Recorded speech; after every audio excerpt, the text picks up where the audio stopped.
It was really unbelievable. It was. I'd never seen anything that terrible. Was both of them people asleep when y'all went in there? Of course, they rousted them out of bed, and of course the girl's screaming and pleading for her life, and both of them are. Karla just went crazy. I mean, she just went crazy.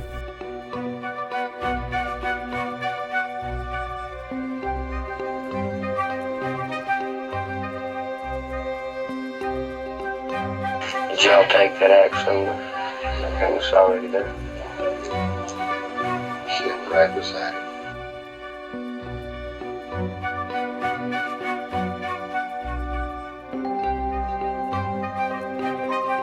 Wish the police just took her out quick and easy.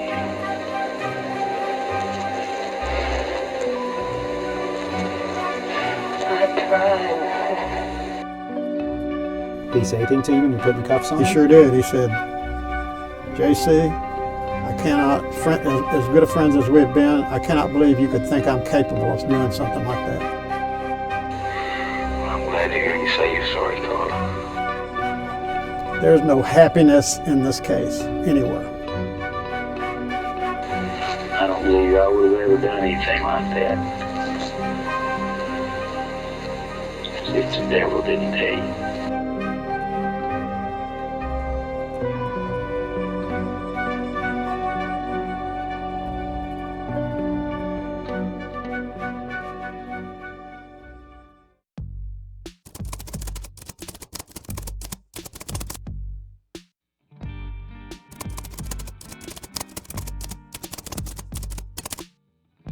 Karla Tucker and Danny Garrett have been on a 3-day party, fueled by alcohol, sex, and drugs, when they decide to get back at the abusive ex of one of their friends by stealing a motorcycle from him.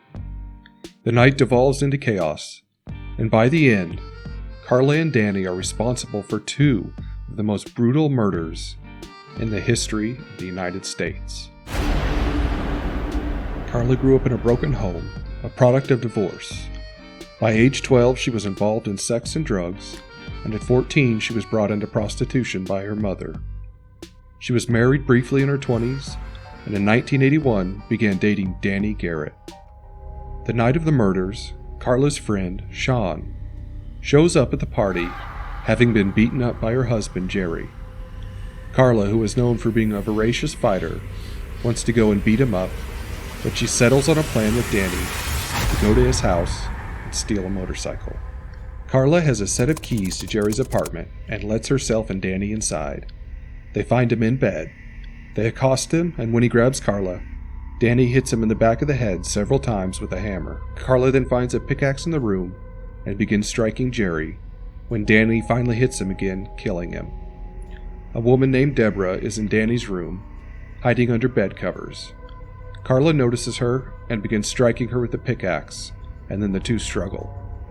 Danny pulls them apart and uses the pickaxe, finally killing her with a blow to the heart.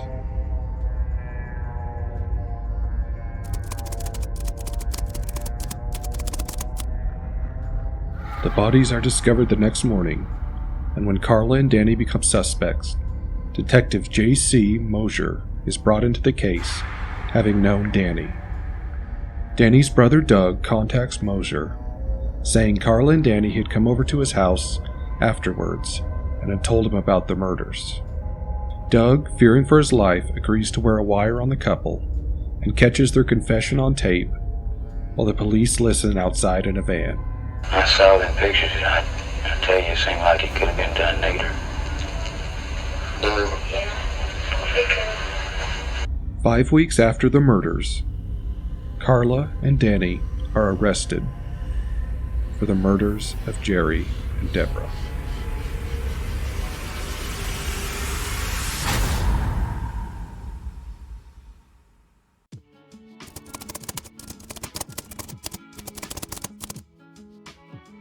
As Karla and Danny were being tried for the murders, Karla claimed she read a Bible in her cell and asked God to forgive her.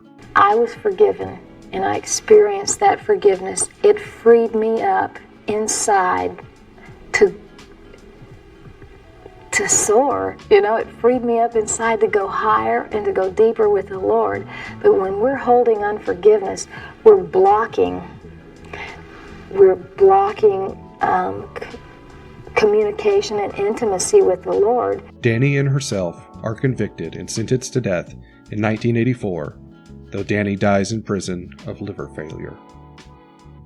As her execution in 1998 draws near, Karla's conversion to Christianity begins to make the news. Multiple interviews are done with her by national news agencies. While on death row, she becomes friends with Detective Mosier. Karla knitted me a beautiful sweater on death row. Even the label, she had her own labels, made with tender, loving care by Karla Faye Tucker. If I've never worn it, I wouldn't dare wear it. I just put it away. It also brought out supporters, including the Pope, asking for her life to be spared. Meanwhile, decriers had also come out to protest in favor of her being put to death. Her final stay of execution is denied by the governor, George W. Bush, and she is flown from Gatesville, Texas to Huntsville, Texas. On February 3rd, 1998, she is put to death while singing a song about Jesus Christ. For forgiveness, I don't know how I knew that. I just knew that I had to cry out to God and let Him know that what I'd done was horrible and that I needed forgiveness.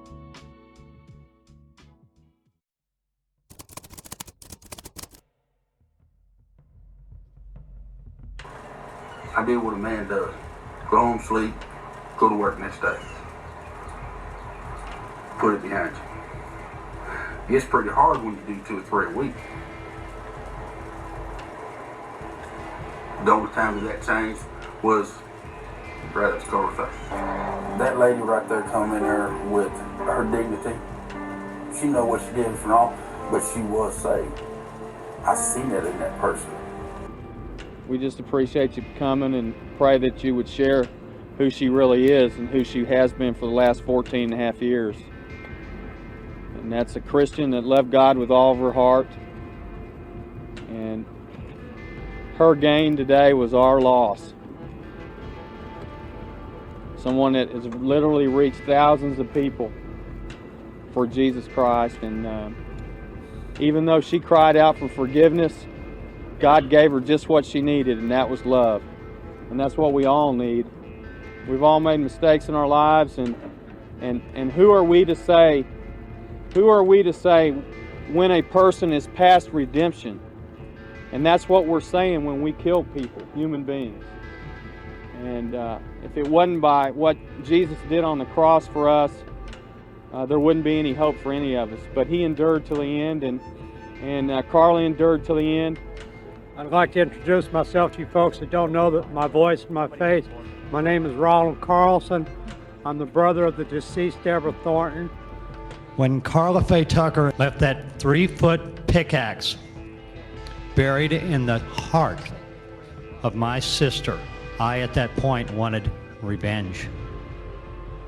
For 8 years of my life, I wanted to kill Karla Faye Tucker. And I just want you folks to know that what I witnessed here today was a pure atrocity. The state of Texas, how they destroyed a very important person. They took the life of Karla Faye Tucker today, but I want you to know they only killed her body. Her spirit still lives on. It will continue through all of us. Jesus Christ has taken her up to be in heaven with her, and her spirit will continue. That's all I have to say. God be with you. The hardest thing I ever did was forgive Karla Faye Tucker, because out of anybody that should have hated her the most, it should have been me.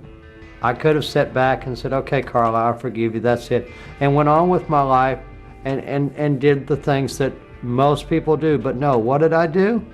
I took the time to get to know Karla. She was the firmest believer in the Lord that I've ever seen in my life. Nobody in this world can convince me that she was pulling a scam or that she was not real. She was a sinner saved by grace, and I've said this before and I'll say it again. If there's only going to be one person in heaven, it'll be her.